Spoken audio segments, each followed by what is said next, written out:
I will tell you today about a method that allowed me to stop smoking.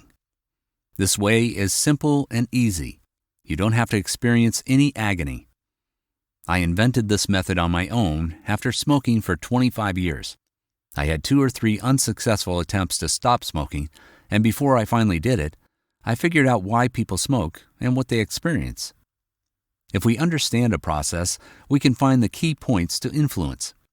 If we eliminate one key point, the whole habit collapses. Now I'll tell you how I did it. For convenience, I have divided my method into 3 parts. The first part is the easiest. It's called the scare. To stop smoking, you need to be scared. And the cause of fear should not be some smoker's lungs pictured on a packet of cigarettes or some abstract inscriptions that no one reads. Preferably, the fear should be real. It needs to be tangible so that you can feel it, see it. For me, it was easy because I have seen the consequence of smoking as a doctor. We are all afraid of lung cancer, but it doesn't bother many people. They believe that we live in an atmosphere where smoke and pollution are our usual environment, and whether we smoke more or less, we're not affected by 2 cigarettes. But smoking leads to a lot of other problems. One of them is gangrene of the legs. Legs begin to rot and are cut off because smoking causes inflammation of the arteries and vessels that carry blood to the legs and other organs, and as a result of blocked arteries, the tissue dies. Doctors have no choice but to amputate the limb. Some people develop aneurysms, which are the enlargements of blood vessels. Such a bag within a thin wall is formed. The aneurysm can burst at one point and cause massive bleeding. If the person is not near the operating table at that moment, the chances of not being saved are 99%. Smoking is also very bad for blood clotting and can cause thrombosis, and deep vein thrombosis always means disability, swollen legs, and trophic ulcers. Deep vein thrombosis due to smoking can be the source of pulmonary embolism. When a clot breaks off from the leg and is carried with the blood flow into the pulmonary arteries, it causes pulmonary infarction.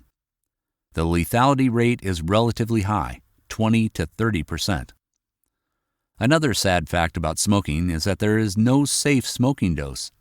Some people think that there is no danger of smoking 1 cigarette a day. There may be a lower risk of lung cancer, but for vascular and cardiovascular disease, even 1 cigarette is enough to lead to everything I've been talking about. There is no such thing as a safe dose. Even if you smoke 1 cigarette, you are just as much at risk as someone who smokes 20 cigarettes daily. So the first step is to get scared well. If you have a fear, consider the deed done. In other words, you will start looking for ways out of this fear already. When a person is scared, he's capable of many things. The next step is to analyze what happens to you when you smoke. I asked myself what happens to a person when he smokes. How would I describe it? It's not pain, not cold, and not hot. You get enough air, don't feel tight, your blood pressure doesn't go up, and your pulse rate goes up. For example, if we want to eat, we have a rumbling in our stomach, unpleasant sensations, and the level of glucose in the blood drops, so we can even measure it. Or, for example, a drug user wants a dose. He goes into withdrawal because when drugs are used, they are firmly embedded in the metabolism of the nervous system, and the person develops a desire on a physical level. Concerning alcohol intoxication, it is very easy to describe the physical signs. People's coordination of movements is disturbed, mood and behavioral changes, blood pressure, breathing rate, pulse rate, and so on. We can describe by some physical parameters these states, but concerning smoking we can't. So we cannot check a person's blood pressure or measure blood for oxygen saturation.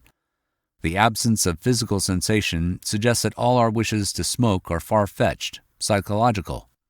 So what exactly is the psychological component responsible for the smoking craving? It's our ordinary memory. For example, imagine a child who has never tasted candy.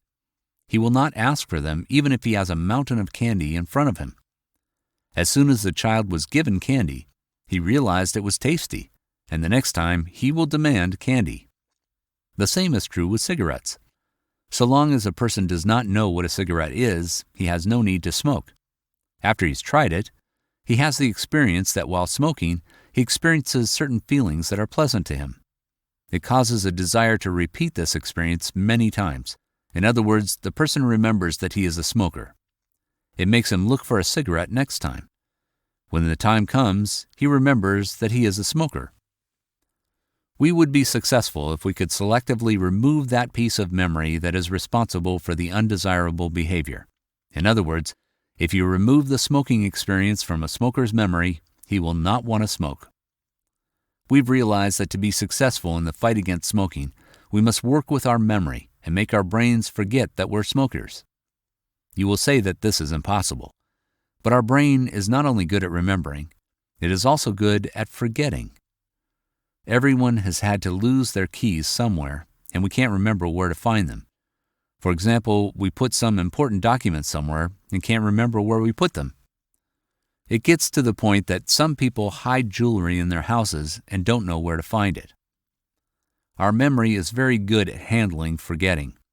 We have the resource of forgiveness, and we need to use the same resource to forget that we smoke. All you need is to remember when you did not smoke yet or did not know what smoking was. And you should memorize it well with all your senses. For example, you should feel the wind blowing.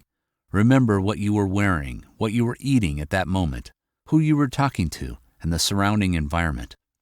You must remember that time with all your senses, hearing and sight, smell, touch, and taste. After you've done this, clearly reconstructed this image of yourself when you were not smoking, you play a game with yourself. Just as an actor turns into some character, you, for a while, turn into yourself, but only younger, not yet having had the smoking experience. That's it. After you've done it, if you are a quality reincarnation, the craving for smoking will not be immediate. And in a week or two after you play this game, you will physically forget that you smoked. As time passes, you will stop remembering that you want to smoke. That's how it works. It worked for me 5 years ago, and since then, I have not had cravings for smoking. I don't see why I need to. Thank you so much for your time. I hope this is helpful to you.